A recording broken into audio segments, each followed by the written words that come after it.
フルカウンター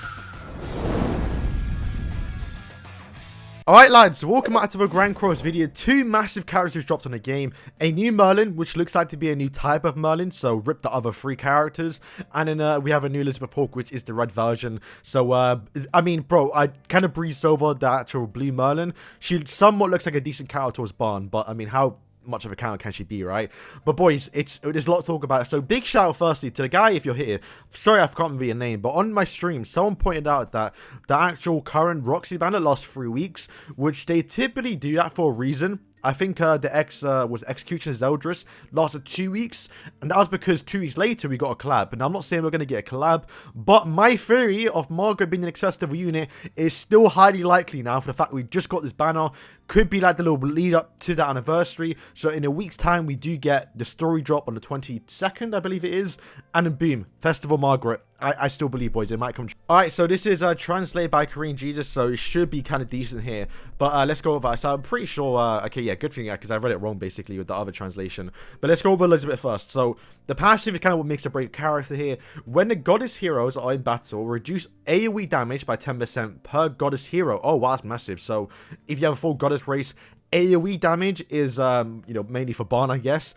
Unknown heroes are on the battle for reduced single target damage by 10%. So she's a bit of a mix then. Okay. Exclude deathmatch for some reason. But that's kind of cool. So I guess AoE for, yeah, goddesses, fair enough. I mean, it's fine. I guess, you know what, Escanor is a big AoE killer. I mean, single target killer for the unknown meta. So if you can use that in the passive and the subs, you can make your characters really tanky. I mean, I like the fact you've done both races and not just, you know, one race. So, you know, there's a bit of a mix there. But, I mean, we'll see how it works out. The first skill is, I mean, her skills are kind of basic. But let me explain the second one because it's kind of unique to her. First skill is just to derank all skills. And if you derank their skill, you derank their actual ultimate gauge. It's standard stuff we've seen with Blue Merlin. But the second skill is kind of unique because it reduce attack related stats by 40% for 3 turns. Quite massive. It looks like to be an AoE as well. And it's no damage. So it goes through shields. It's why it lasts 3 turns. And attack related stats is fair enough if it is AoE. And it can be sort of helpful towards Barn because Barn does create a lot of damage. But, you know, Barn is based on max HP. So it's not really going to affect them too much. And, you know, Escanor can just, survive. Just he gets debuff immunity, so it's not too crazy. And then the ultimates are the exact same as the blue Elizabeth Hawk, which is a charge. And yeah, this kit, with the way she actually plays out, the passive could be interesting just to run some teams. But boys, the Merlin is what I'm looking forward to, because this Merlin is a new Merlin. So we already had 3 Merlins in the game, which means this is a new weapon Merlin. Whenever we do get new weapons, we typically get a new character, basically. So you can see her stuff on screen now. It's like, it looks kind of, bro, I like the outfits. And she is blue, I will say that. So I mean, I can see her stuff already. I think she looks like a decent character towards Barn, boys. Okay, so before we go for her skills, I want to actually play her actual ultimate animation. So I'm going to do that right now. So let's just play it. Okay. Oh, boys. The outfit is a bit mad, not going to lie. So it is AoE. Oh, my days. Look at that outfit, bro. Okay. That's a bit mad. Alright, so Merlin right here is really meant to counter Barn for the looks of it. And the passive looks broken, to be honest with you lot, boys. So, Lady for C Merlin, passive. If you use 2 skills on your ally's turn, it will give all enemies the effect of saving attack skills for 1 turn. And if you use 3 cards, it will not increase the special move gauge for 2 turns. That looks broken. And I'm assuming it's only for her, not the other character. So you have to use Merlin skills, which is, because yeah, of course you're going to use 2 or more skills in a turn, right? But yeah, using 2 Merlin cards, dissolving, and then doing some damage with influx is going to attack Sable. And it's like, you don't have to attack the Barn, so you just keep attacking the Alpha. They really made that Roxy look really bad. In fact, they gave that on an actual skill.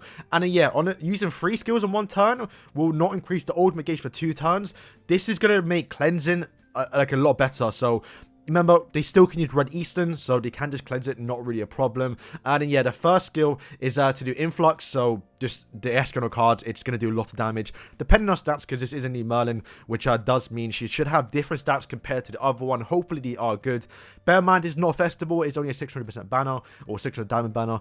And then, yeah, the second skill, like I mentioned before, is the exact same thing as Halloween Gopher's Pumpkin Bomb, or Emilia's little Dissolve. So she didn't need it. It's fine, because to be fair, the way I'm seeing this, right, is you're forced to use more Merlin skills to get them debuffs on from a passive, which means you can keep your Amelia one, which means you can rush your ultimate a little bit faster and not use her skills, so you can actually keep the cards to where you can nuke with her ultimate, because, yeah, if you have to keep applying your dissolve, you're going to lose less skills and do less damage to her ultimate, so it's fine. It's not too bad. We'll see how well it works out. And the ultimate, which you would have just seen, at 1/6 for 2 turns, reduce HP related stats of all enemies by 30% and deal damage of 400% of attack. If it's 6/6, it will go for 3 turns, and it's still 30%, so it's not going to increase just 1 extra turn, which is a little bit nice, considering, you know, chasing ultimate dupes is quite annoying. But yeah, that is the Merlin. Bro, like, just straight away, blue, sick. Attack Sable the Barn, love to see it. Stop ultimate gauge from filling up. Barn can't move ultimate gauge. He can't even attack. He can't attack or fill up his ult gauge. He can't even build his passive. Influx, do a lot of damage. Dissolve, boys. This is a full-on counter towards Barn, so you do love to see it. Now, bear in mind, I kind of wish, I kind of wish the next festival, at least it's not a festival, right? It's cheap. You can go in for it. Thankfully, Global does have the benefit of knowing what's coming in a few weeks, so can see if the next festival unit, if it is out by the time this does come to Global, we can summon it up. But yeah, it's instant summon for me, boys. If the next festival isn't Goddess Margaret, then I may actually go out all on her. Maybe 2 or 3 rotations, so who knows how I'm going to go, because, yeah, I do love Merlin so much, and, oh, I'm so glad they made her good. And an actual counter towards Barn as well, so, like, just not even, like, anything. But, one thing I would point out as well is, this thing here. So, I guess for logging in, you are going to get another Merlin outfit. So, Merlin getting, some nice stuff. It's actually quite insane. I love that third outfit. It kind of looks like someone from, like, what's it, Akino? From, what's it, high school DxD. But yeah, boys, that is kind of it for the update. I went through the actual other stuff. It doesn't look like anything's coming, but once again, you got to remember, this is a little bit weird for them to release it during a dead week, essentially, because they just got a banner last week, which most likely will be because, like I mentioned, every month we're getting a new banner. Oh, not a new banner, we're getting a new story update, which does mean if they did this they did some purpose then, because, well, why would they release it next week?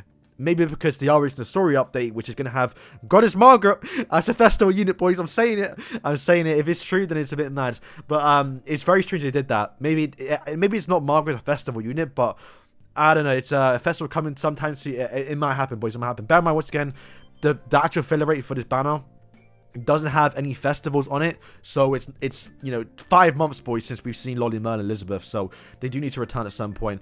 But yeah, man, I actually can't wait. Do I summon my JP? No, I probably don't, because like I can't be asked really. I will be saving for Margaret, but yeah, definitely a must summon for a lot of people. If you don't like Barn, and remember, she fits well. She replaces Lolly Merlin basically, because Lolly Merlin's green kind of fallen off a little bit because it's so hard to kill the red characters. So literally the ReZero team, the team that I built up, just put in this Merlin and you're fine. You can freeze, do a lot of damage, attack Sable, ultimate gauge seal.